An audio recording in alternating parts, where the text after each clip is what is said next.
So our commander said, we have to go. These people has already lay ambush on us. There was serious firing on us. Sir, it was a serious battle.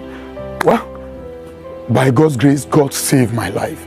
That very day, we lost 38 of our men. Then the next morning, the same commander came and meet us in the camp and began to say, gentlemen, now let us go and recover the body of our brothers, our lost fallen heroes. After his address, I now raise my hands up and now ask a question. You told us pointedly that the people are of a strong force. I was enlisted into the army 2003, January 2003. And after my training, I was posted to 82 Demonstration Battalion, Kaduna Jaji. We've been going to see different operations. This very day, September 12, 2013, we're asked to go for a particular attack. They call the place Kafia Forest. We were briefed that the people who want to go and fight, they've been in that place since 2003, that they've become a strong force.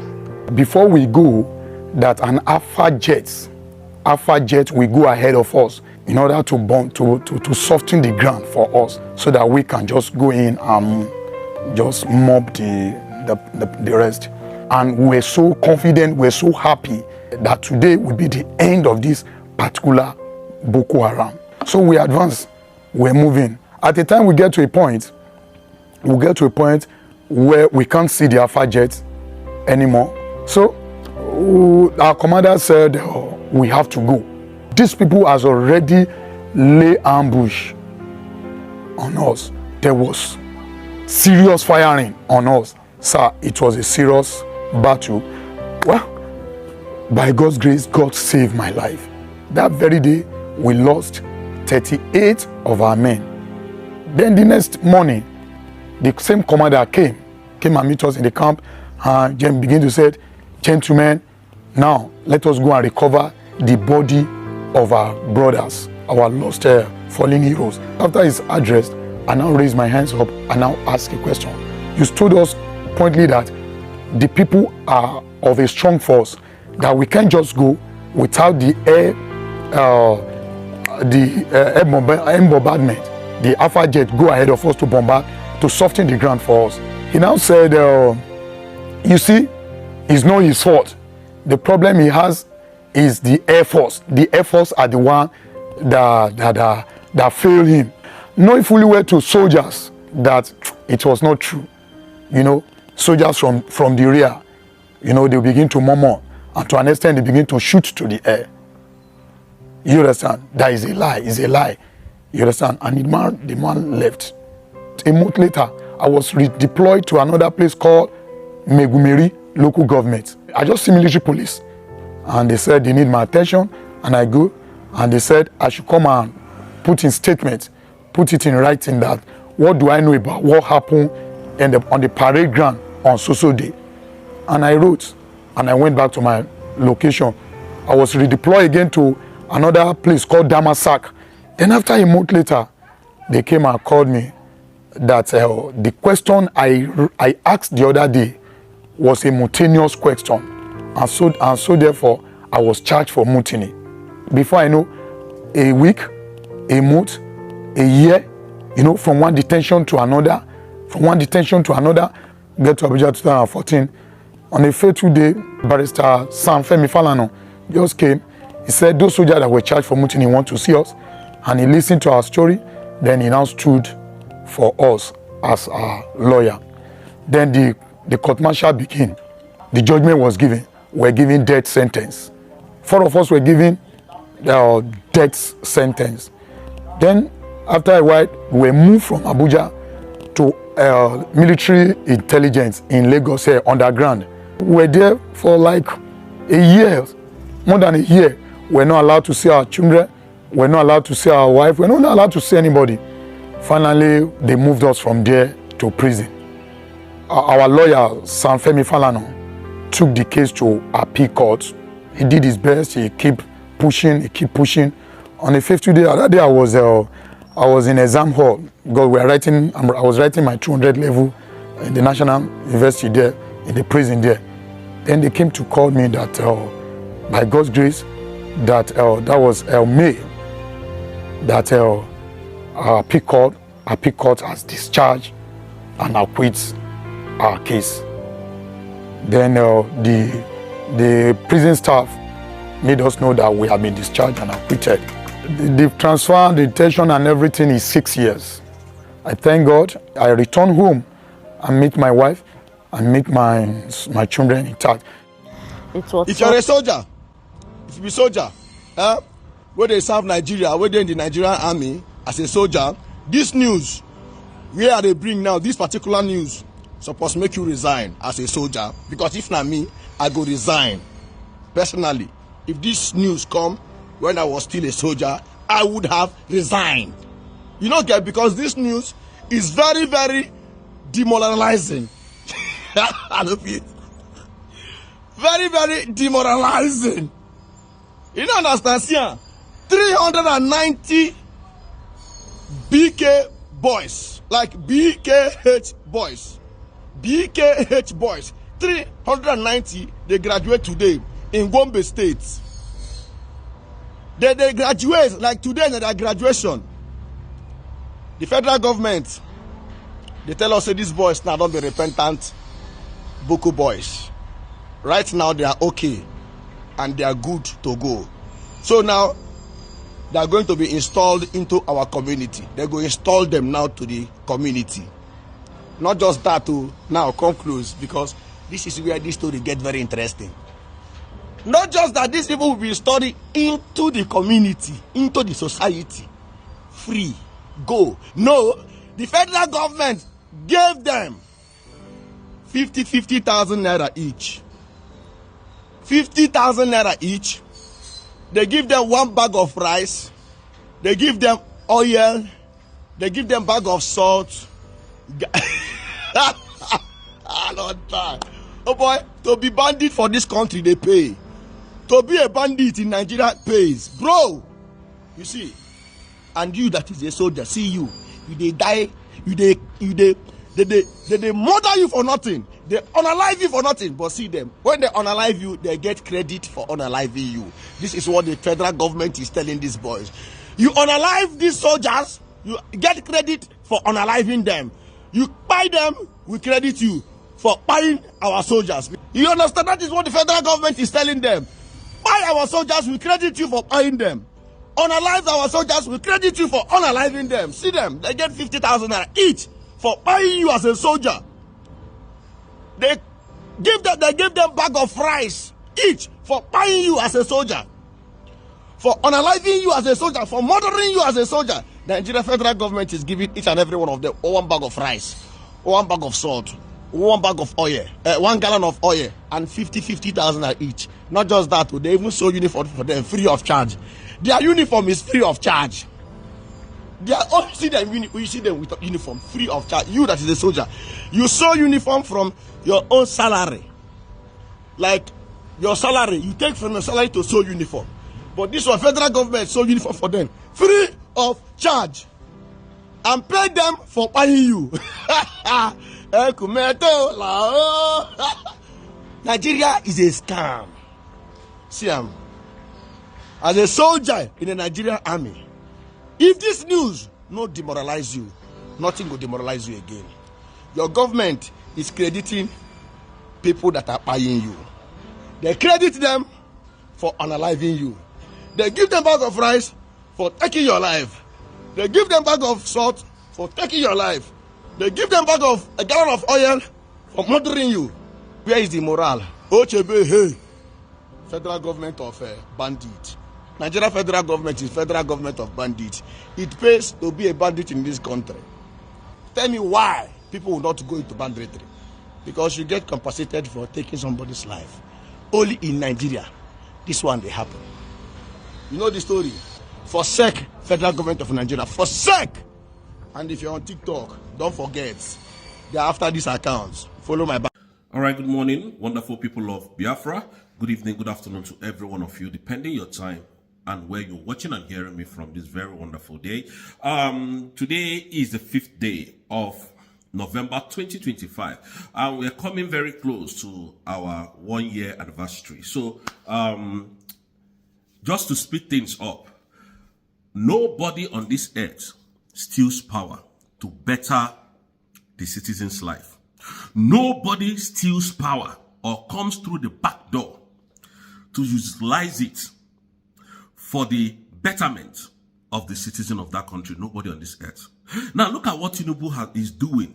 He's trying to disgrace himself the more. Now this man, when Donald Trump tweeted that Nigeria is a country of concern, this guy ran to South Africa to see the president of South Africa in order for him to help him to get closer to Donald Trump, to ring Donald Trump and, schedule a meeting with Donald Trump. And that one told him, no, he can't do that.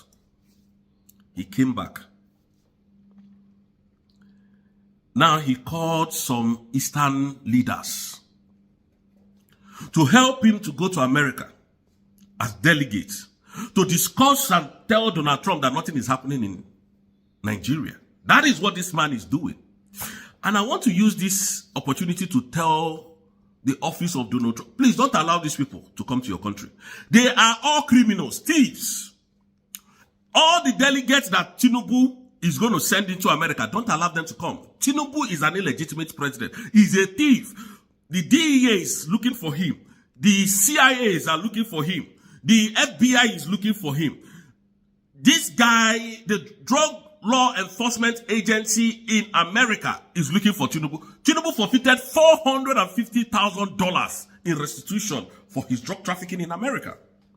So the people that he's sending is as corrupt as he is. So they should not come to your country because they will corrupt those people that they're coming to meet. Because before those delegates comes into your country and comes into your office, they would have met with some group of people. And those some group of people will be bribed because what Tinubu cannot do with money does not exist on this planet Earth, I'm telling you. That is what he did to Alexander Stubb. He will give you a check that you can never refuse. That is what he did to Finland. That Finland called Simon and Joko a terrorist. These people are very corrupt. They don't have the citizens at heart. They don't have Nigerian citizens at heart. They are very, very wicked and corrupt. They are very tyrannic. These people are very evil. Do not let them to step foot in your country. They are very wicked. Wicked people. That is who they are. Heartless.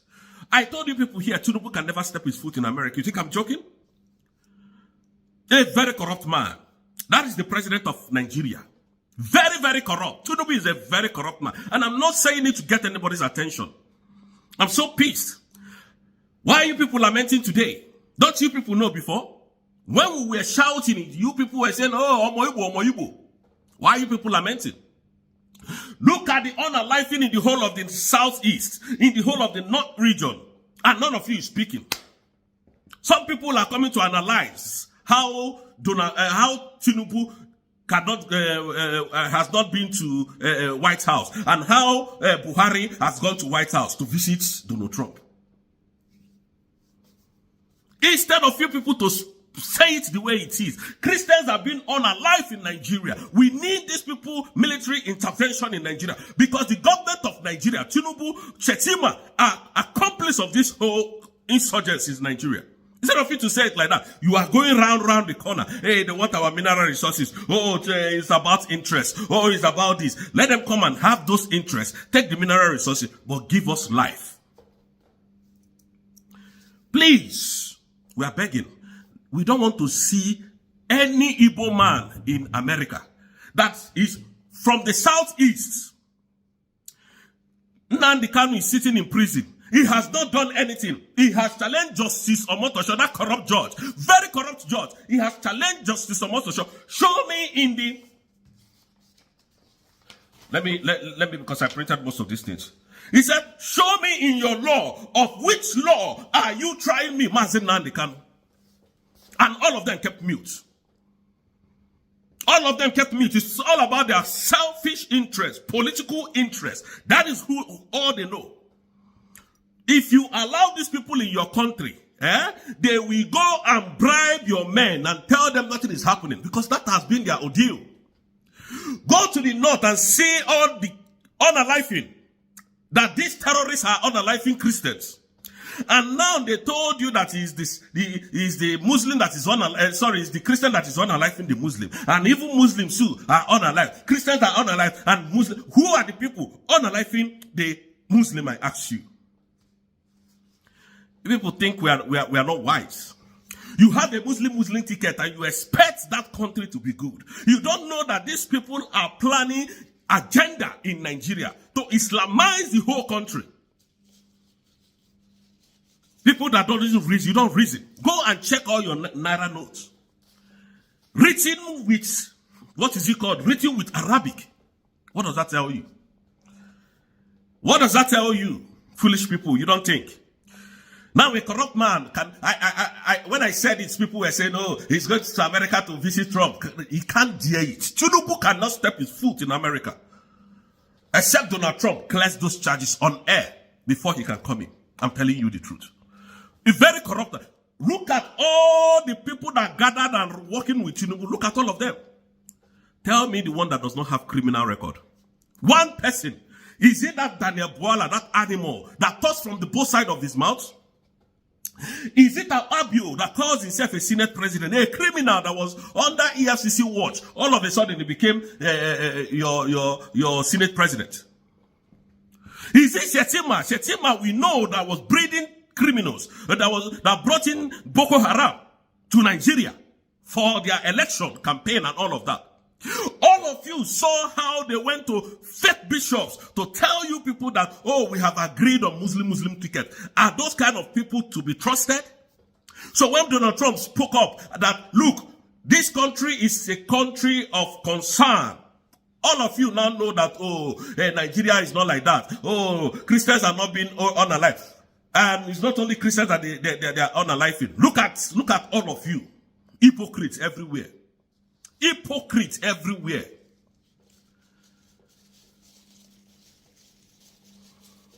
Look at all of you. Look at all of you.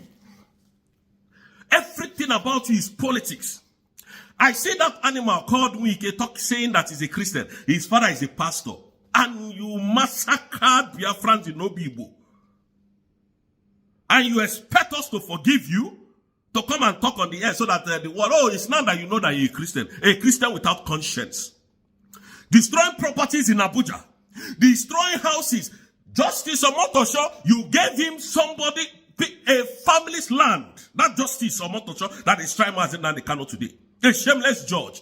A judge without reputation. You gave him people's land. Family's land, you gave it to Justice Omotosho in order to be at your back. Now, that same Justice Omotosho stood his ground. I said, I'm going to try Nnamdi Kanu. I'll make sure that I'll speed up his trial. The speeding up his trial is going to 1 year now, and he has not been able to. You know, these people, they are all bunch of animals. He's speeding up his trial, Nnamdi Kanu's trial now. It's going up to 1 year. Why? Because he has promised Nigeria that he's going to jail Mazi Nnamdi Kanu. That is the promise he made to Tinubu and Wike. That is the promise Omotosho made to Wike. They think we don't know all these things. He promised them that he, Omotosho, will jail Mazi Nnamdi Kanu and nothing will happen in this country. That is what they did. That is their negotiation. Let them prove me wrong. If they say I'm lying. And I'll give them evidence. You know I have my evidence. Facts and figures, I have it. We're not here. We that are in abroad are more closer than those of you that are home to these animals. I'm telling you the simple truth. Nnamdi Kanu is asking you now, on what basis of law are you judging me? You can't say a word. You are now carrying your shoulder up. I'm a lawyer. If you don't know, I will close your defense. Close your defense. Nnamdi Kanu cannot open a defense because the laws in which you are standing on to try him does not exist in Nigerian law. Simple and short. Discharge that guy. Let him go. He's our leader. Will continue to be. Very fake people. When you see them talking, speaking English, you think they have something upstairs. Very animalistic in nature. That's why I hate Nigeria. and some group of people are gathering themselves from the southeast to go to America. Trump, do not allow them to come in. Don't allow them. Give them this visa ban. All of them. If they go to American embassy, refuse all of them visa, so that they will understand where we are coming from. The killing is too much. It's too much. You can't go to the southeast. You can't go to the northeast. You can't. You can't even go to Benue State. Over 20-something villages have been taken over by these terrorists. And you are here saying, no, Nigeria is safe. That is what they did to Alexander Stubb. I'm telling you the fact. They will come into your country, they will look for who to bribe, and they will bribe that individual. When that individual is being bribed, Trump, you'll be hearing that we thought it was in Nigeria, but there is a coastal region closer to Nigeria. I think it's in Benin Republic. This is happening. That is what you are going to hear. They know how to confuse the public. That is who they are. I didn't see the media of terrorist Nigerian government.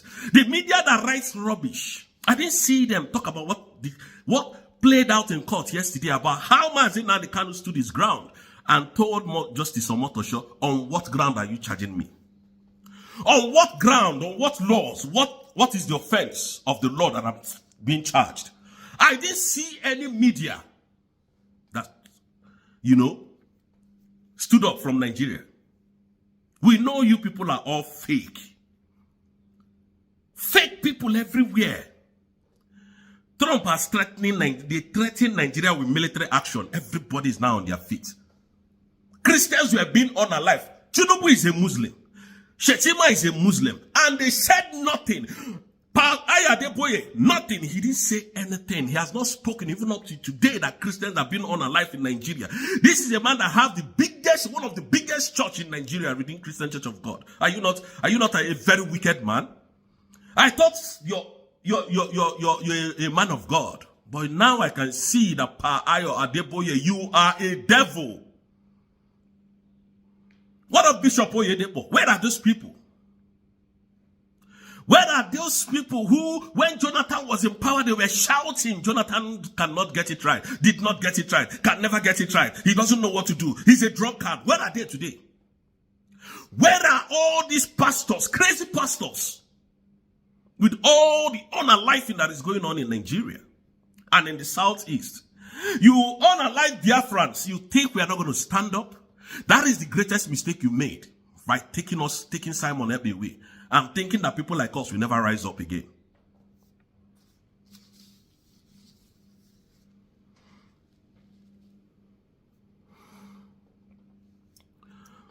Lazarus Moka, where are you?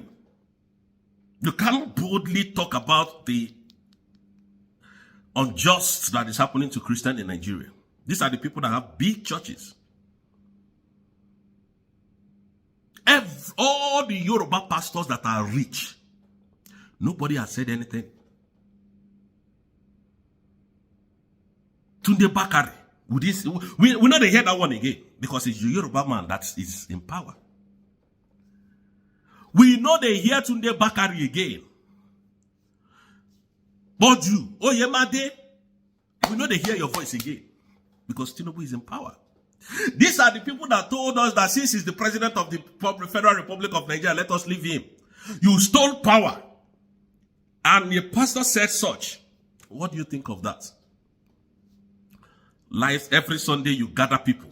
Any Igbo man that is still going to church or Igbo woman that is still going to all these Yoruba people's church, then you are daft in your head. Your head is not correct. These people are murderers. In the midst of crisis like this, they should be speaking up. They should shut down their churches and call global attention. He's a man that I don't even know this pastor from the north that is shouting, standing in the graveyard of where he's burying his members. And tomorrow you want me to come to your church to do what? You advise me to come to your church. If you are, Nnamdi Kanu said this. If you are still an Igbo man going to this Yoruba people's useless church, then God will never forgive you because you can never make heaven. I'm promising you that. On this note, I will just have to end and, come back sometimes. I would like to do a video about our Prime Minister sometimes later, because many of you have been asking me about our Prime Minister.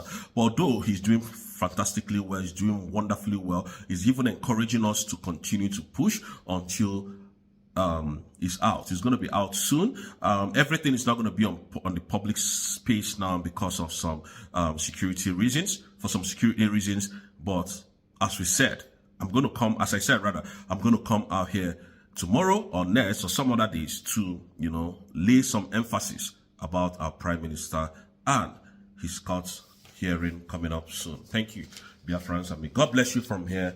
We all love you.